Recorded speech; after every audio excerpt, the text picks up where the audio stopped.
Good morning, good afternoon, good evening, and good night if you're joining me here nice and early at Marvel Snap Zone. Welcome back for another weekly installment of Infinite Decks of the Week. While I'm a really big fan of the first week of Marvel Snap new seasons on a personal level, week 2 is usually where we find the most content for this series. A number of players reach Infinite, starts to get much larger, you get to see a nice large diversity. Obviously, I try and pick decks that will be telling a story about the current state of Marvel Snap. So decks featured here are either looking to show a direction the metagame is going towards, emerging archetypes, or a niche archetype that could be worth exploring currently. Yet the most popular decks, which we feature in our weekly tier list, are also obviously reaching Infinite on a weekly basis. This mix with the uncommon builds makes for a great environment to explore when we get to write and create this piece of content. So what's on the menu for this week? Zabu keeps exploring the metagame, finding new allies along the way, such as Zero and She-Hulk. Patriot is starting to be used as a secondary win condition in other decks, but is keeping its status as a signature card in its own archetype. Lastly, we have a little new trend going on, with decks looking to mix several win conditions into the same deck, and just taking the one that shows up. Lots of things to analyse, and as such, let's take a look at the Infinite Decks of the Week for Savage Land, the second week. If you haven't already, please do consider subscribing to the channel here on Marvel Snap Zone. Would love to see you for more content each and every single day on the channel.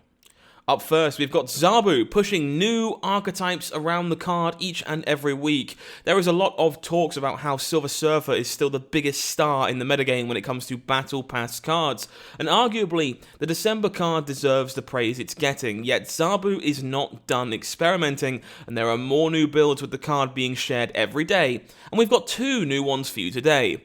The first one comes from Charlie Wyborn, known as Wybona in-game, who messaged Den on Twitter to share their deck and accomplishment.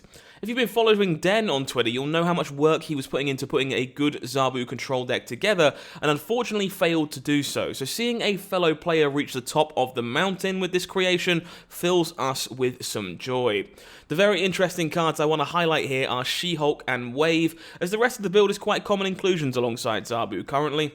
She-Hulk has been gaining popularity in this archetype recently, as the deck clearly lacks enough points when Shang-Chi and Enchantress aren't able to compete with a lane on their own. But adding Wave as an extra support tool is a great idea. It opens up a very powerful turn 6, where we can play 3 cards, all of which cost 2 energy each. Well, why is that?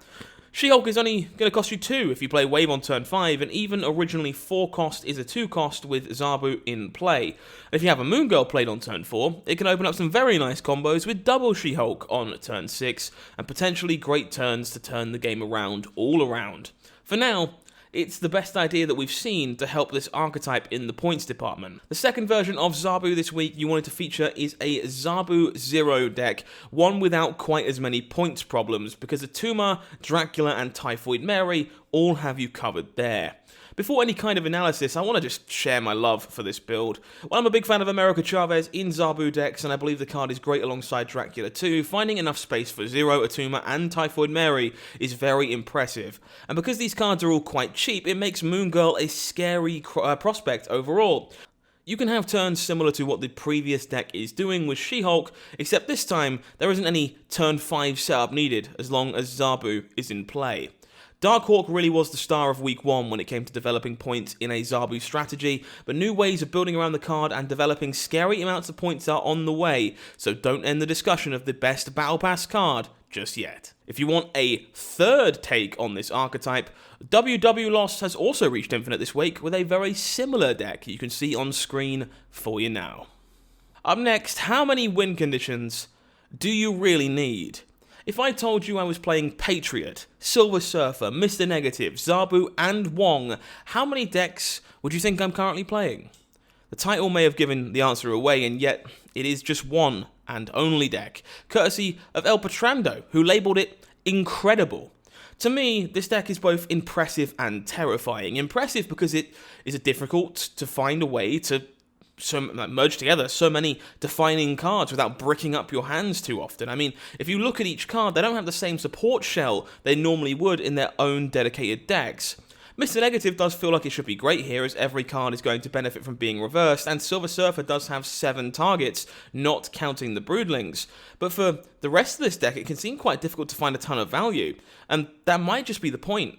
aren't we looking to abuse cards too much in this shell? Maybe this kind of way of building with a lot of very strong archetype-defining cards makes for a more reliable build in the end, as you are guaranteed to find some kind of abuse one way or the other. In the end, when you play a Zabu or Patriot only deck, you're often going to be forced to retreat when the signature card is in the bottom 3. With this deck, you should look to always have a way to contest and might be able to stay in more games than the more dedicated archetypes. Lastly, even if some cards like Zabu or Patriot notably don't have a ton of cards they're going to enable, they also serve as recipients of Silver Surfer's buff or to Mr. Negative's ability. It might be a little offsetting to think of Zabu, Wong or Patriot as just another card in the deck, but as long as it works, who can argue with this different take? El Betranto doesn't seem to be the only person using this concept, as we also found Kelphabee's deck this week, where Silver Surfer, Mr. Negative, and the Black Panther package are included. Once again, this is a build where it feels like one might just be looking to do too much in one deck, but in reality, isn't the guarantee of finding a win condition tantalizing? If you miss on Mr. Negative, you can switch into a Wong, Black Panther, and Arnim Zola late game, or if the 3-cost cards do show up, Wong can still serve to double Silver Surfer's ability on turn 6 and contribute to another win condition outside of the Black Panther pattern. So one can wonder, are multi-win condition decks the future of Marvel Snap?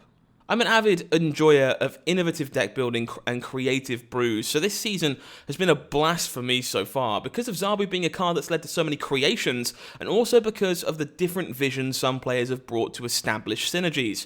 Yet, I thought about those who might not be ready to go on their crazy deck building adventure just yet, and still look for a good old reliable build that can get the job done.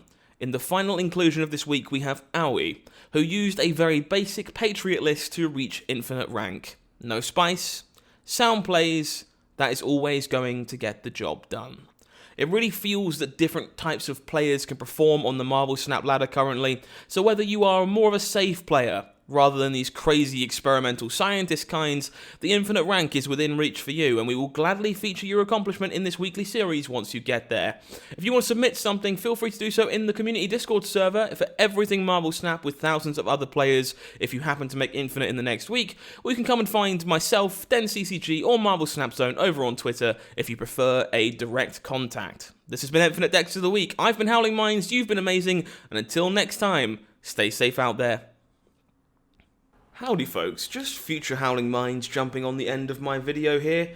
Wondered if you fancied maybe joining me for a live stream sometime. A lot of people don't necessarily know that we are live over here on YouTube 3 times a week, Monday, Wednesday and Friday at 6:30 PM GMT. So if you fancy stopping by and enjoying some live Marvel Snap gameplay, it would be lovely to see you. Make sure you are subscribed if you don't want to miss out on notifications for those. Thanks so much, take care and enjoy the rest of your day. Have a good one.